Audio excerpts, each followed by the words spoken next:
نحمدہ و نصلی علی رسولہ الکریم خاتم النبیین صلی اللہ علیہ وآلہ وسلم اما بعد فاعوذ باللہ من الشیطان الرجیم بسم اللہ الرحمن الرحیم لا تجدو قوما یؤمنون باللہ والیوم الآخر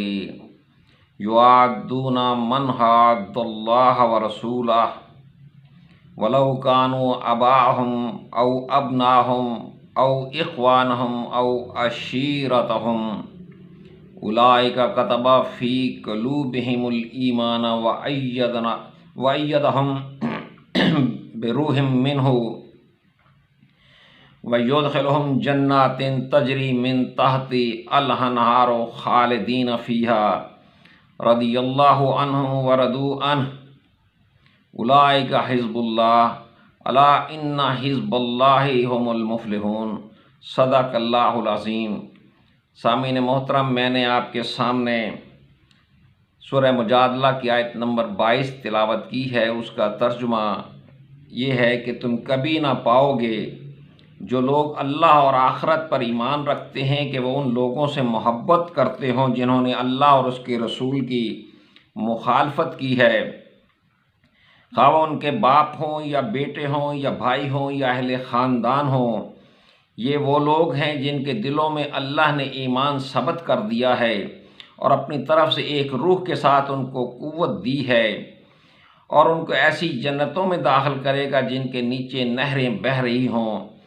وہ ان میں ہمیشہ رہیں گے، اللہ ان سے راضی ہوا اور وہ اللہ سے راضی ہوئے۔ وہ اللہ کی پارٹی کے لوگ ہیں، خبردار رہو اللہ کی پارٹی والے ہی کامیاب ہیں۔ سامعین محترم، جب بھی قرآن مجید اللہ اور اس کے رسول کی بات کو اکٹھی کرتا ہے تو اس سے مراد نظام مصطفیٰ ہوتا ہے۔ اللہ تعالیٰ اس آیت مبارکہ کے اندر کچھ لوگوں کا ذکر فرما رہے ہیں کہ جو لوگ اللہ اور یوم آخرت پر ایمان رکھتے ہیں، جو لوگ اللہ کو اپنا حکمران مانتے ہیں، اللہ کو اس کائنات کا حکمران مانتے ہیں، اور وہ اس بات کے اوپر ایمان رکھتے ہیں کہ ہم نے اللہ کے پاس جا کر اپنی زندگی کے ہر لمحے کا، ہر عمل کا جواب دینا ہے، تو وہ کبھی بھی ان لوگوں سے محبت نہیں کریں گے جو اللہ اور اس کے رسول کے نظام کے خلاف کام کرتے ہوں، جو اللہ اور اس کے رسول کے نظام کے آگے رکاوٹیں کھڑی کرتے ہوں، جو اللہ اور اس کے رسول کے نظام کے اندر نقائص پیدا کر کے اس کے قوانین کو ہٹا کر اپنی مرضی کے قوانین نافذ کرنا شروع کر دیں۔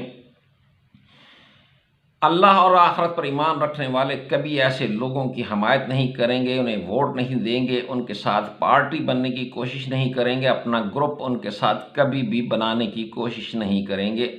کیونکہ وہ اللہ اور آخرت پر ایمان رکھتے ہیں۔ انہیں معلوم ہے کہ اللہ کے پاس جا کر اللہ اور اس کے رسول کے نظام کا حساب دینا ہے، اور اس راستے کے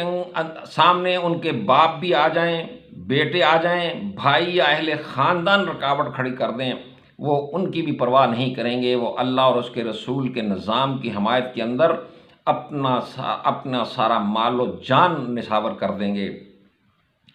اللہ کہتا ہے کہ ایسے لوگ، جب انسان اس سٹیج کے اوپر چلا جاتا ہے کہ وہ اللہ اور اس کے رسول کے نظام کے لیے اپنی ہر چیز، اپنا ہر رشتہ، اپنی ہر محبت، اپنی ہر قربانی کو، اپنی ہر چیز کی قربانی دینے کے لیے تیار ہو جاتا ہے، تو اللہ کہتا ہے کہ میں نے ان کے دلوں کے اندر ایمان کوٹ کوٹ کر بھر دیا ہے، لکھ دیا ہے، ان لوگوں کے دلوں کے اندر ایمان پختہ کر دیا ہے کہ، اور اس کے ساتھ اپنی ایک روح بھی انہیں عطا کر دی ہے۔ ہمارے پاس اللہ کی یہ روح قرآن کی صورت کے اندر موجود ہے کہ جسے دیکھ کر ہم اپنے اعمال کو ٹھیک کر سکتے ہیں، ہمیں معلوم ہو سکتا ہے کہ ہم ٹھیک عمل کر رہے ہیں یا نہیں کر رہے۔ ایسے لوگوں کو اللہ تعالیٰ کہتا ہے کہ ان کے دلوں کے اندر ایمان ہے، اور جو لوگ اللہ اور اس کے رسول کے مخالف نظام کی حمایت کرتے ہیں وہ بے شک اپنے لیے ایمان کا دعویٰ کرتے پڑیں، اپنے لیے کفر کے فتووں کو بڑا ناگوار سمجھیں، لیکن جب قرآن ان اعمال کے اوپر یہ کہہ دیتا ہے کہ ان لوگوں کے دلوں کے اوپر ایمان نہیں ہے، تو میں یا کوئی اور اس بات کی گواہی کیسے دے سکتے ہیں کہ ان کے واقعی یہ ایماندار لوگ ہیں، ان کے دلوں کے اندر اللہ اور اس کے رسول کی محبت ہے؟ ان کے اعمال خود گواہی نہیں دیتے کہ وہ اللہ اور اس کے رسول کے ساتھ محبت کرتے ہیں۔ اور اللہ تعالیٰ ایسے لوگوں کو جو اللہ اور اس کے رسول کے نظام کے لیے اپنی ہر چیز قربان کر دیتے ہیں، اللہ تعالیٰ کہتا ہے کہ میں نے ان لوگوں کے لیے ایسی جنتیں تیار کر رکھی ہیں جس کے اندر نہریں بہتی ہیں، اور اللہ ان لوگوں سے راضی ہو جاتا ہے۔ ایسے ہی لوگوں سے اللہ راضی ہوتا ہے۔ اللہ اور اس کے رسول کے نظام کی مخالفت کرنے والوں سے اللہ قطعاً راضی نہیں ہوتا۔ وہ خود کو مسلمان کہتے ہیں تو کہتے رہیں، وہ خود کو اہل ایمان کہتے ہیں تو کہتے رہیں، لیکن قرآن مجید کے احکامات کی روشنی میں، قرآن مجید کی رہنمائی کی روشنی میں ہم دیکھتے ہیں کہ ایسے لوگوں کے دلوں کے اندر ایمان ہی نہیں ہوتا، اور ایسے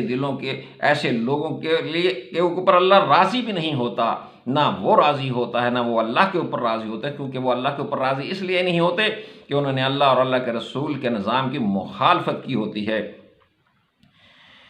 اور پھر اللہ کہتا ہے کہ اولئک حزب اللہ، یہ ہیں وہ لوگ جو اللہ کی پارٹی۔ اللہ نے قرآن مجید کے اندر اپنی پارٹی کا اعلان کر رکھا ہے، اپنی پارٹی کا ڈھنڈورا پیٹ رکھا ہے، اپنی پارٹی کا صاف اعلان کر رکھا ہے کہ کون لوگ میری پارٹی میں شامل ہیں، جو اللہ اور اس کے رسول کے نظام کے قیام کے لیے کوشش کرتے ہیں، اس کے دین کو قائم کرنے کے لیے کوشش کرتے ہیں، اس کے قرآن کے اندر بیان کیے گئے قوانین کو نظام معاشرت بناتے ہیں، اپنے نظام کا حصہ بناتے ہیں، نہ کہ اللہ کے نظام سے الٹ قوانین بناتے ہیں، سود کو حلال قرار دیتے ہیں، سود کے حق میں اپیلیں کرتے ہیں، ٹرانسجنڈر بل لواطت کی اجازت دیتے ہیں، زناکاری کے لوگوں کو زنا کی سزائیں نہیں دیتے، چوروں کے ہاتھ نہیں کاٹتے، بے پردگی فحاشی کی روک تھام نہیں کرتے، نظام مخلوط نظام تعلیم کو ختم نہیں کرتے، اور نعرے لگاتے ہیں کہ ہم اللہ اور اس کے رسول سے محبت کرنے والے ہیں۔ نہ قرآن ان کی محبت کو مانتا ہے، نہ اللہ ان کی محبت کو مانتا ہے۔ اللہ نے اپنی پارٹی کے لوگوں کے ممبران کی اراکین کا اعلان کر دیا ہے کہ جو لوگ اللہ اور رسول کے نظام کو قائم کرنے کی کوشش کریں گے وہی صرف اللہ کی پارٹی ہیں، دوسرے اس کی پارٹی کا نعرہ لگاتے رہیں، وہ اللہ کی پارٹی میں شامل نہیں ہیں۔ اور اللہ اعلان کرتا ہے کہ یاد رکھنا، صرف میری پارٹی کے لوگ ہی کامیاب ہیں، دنیا کے اندر انہیں فتح نصیب ہو یا نہ ہو، ان کے ہوتے ہوئے دین قائم ہو یا نہ ہو، ان کے لیے یہی کافی ہے کہ وہ اللہ کے دین کے لیے انہوں نے اپنا مال خرچ کیا، اپنی جان خرچ کی، اپنا عقل و شعور خرچ کیا، اپنی تگ و دو سرگرمیاں دوڑ دھوپ خرچ کی، یہی ان کی کامیابی کا راستہ ہے۔ اور اسی چیز کو اللہ تعالیٰ نے سورہ توبہ کی آیت نمبر 24 کے اندر بھی بیان کیا، قُلْ إِنْ كَانَ آبَاؤُكُمْ وَأَبْنَاؤُكُمْ وَإِخْوَانُكُمْ وَأَزْوَاجُكُمْ وَعَشِيرَتُكُمْ، کہہ دیجئے کہ اگر تمہارے باپ اور تمہارے بیٹے اور تمہارے بھائی اور تمہاری بیویاں اور تمہارے خاندان، وَأَمْوَالٌ اقْتَرَفْتُمُوهَا، اور تمہارے مال جو تم نے کمائے ہیں، وَتِجَارَةٌ تَخْشَوْنَ كَسَادَهَا، اور تمہارے وہ کاروبار جن کے ماند پڑ جانے کا تمہیں خوف رہتا ہے، وَمَسَاكِينُ تَرْضَوْنَهَا، اور تمہارے وہ مکان جو تمہیں بہت پسند ہیں، أَحَبَّ إِلَيْكُم مِّنَ اللَّهِ وَرَسُولِهِ وَجِهَادٍ فِي سَبِيلِهِ، تمہیں اللہ اور اس کے رسول کے نظام کو قائم کرنے، تمہیں اللہ اور اس کے رسول اور اس کے راستے میں جہاد کرنے سے زیادہ پسند ہیں۔ فَتَرَبَّصُوا حَتَّىٰ يَأْتِيَ اللَّهُ بِأَمْرِهِ، پھر انتظار کرو یہاں تک کہ اللہ کا حکم آ جائے۔ وَاللَّهُ لَا يَهْدِي الْقَوْمَ الْفَاسِقِينَ، اللہ تعالیٰ نافرمان لوگوں کو ہدایت نہیں دیتا۔ اللہ تعالیٰ اس آیت مبارکہ کے اندر بھی وہی بات جو سورہ مجادلہ کی آیت نمبر 22 کے اندر اللہ تعالیٰ نے فرمائی ہے کہ جو لوگ اپنے خاندان، اپنے سے متعلقہ خونی رشتوں، اپنے سے متعلقہ لوگوں کی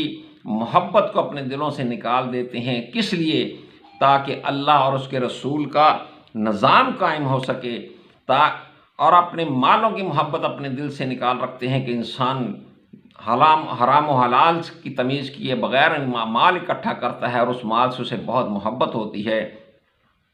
اسے اپنے کاروباروں کے اندر گھاٹا پڑ جانے کا ہر وقت خوف رہتا ہے اور وہ ہر وقت اپنے کاروبار کی ترقی کے لیے ہی سوچتا رہتا ہے۔ اللہ کی دی ہوئی تمام نعمتیں اپنے کاروبار کو بڑھانے کے لیے تو خرچ کرتا ہے، لیکن اللہ اور اللہ کے رسول کے نظام کو قائم کرنے کے لیے کچھ بھی تردد کرنے کے لیے تیار نہیں ہے۔ اسے اپنے مکان، اپنی رہائشیں بہت اچھی لگتی ہیں کہ گلی نالی سولنگ گیس بجلی وغیرہ اس کے اندر مہیا کی جائیں، اس کے عوض وہ ایمان بیچ دیتا ہے، اپنا ووٹ بھی بیچ دیتا ہے کہ اللہ اور اس کے رسول کی مخالفت کرنے والوں کو اپنا ایمان، اپنا ووٹ دے دیتا ہے تاکہ اللہ اور اس کے رسول کا نظام قائم نہ ہو سکے۔ تو اللہ تعالیٰ کہتا ہے کہ اگر تمہیں یہ چیزیں اللہ اور اس کے رسول کے نظام کو قائم کرنے اور اس کے لیے جد و جہد کرنے کے لیے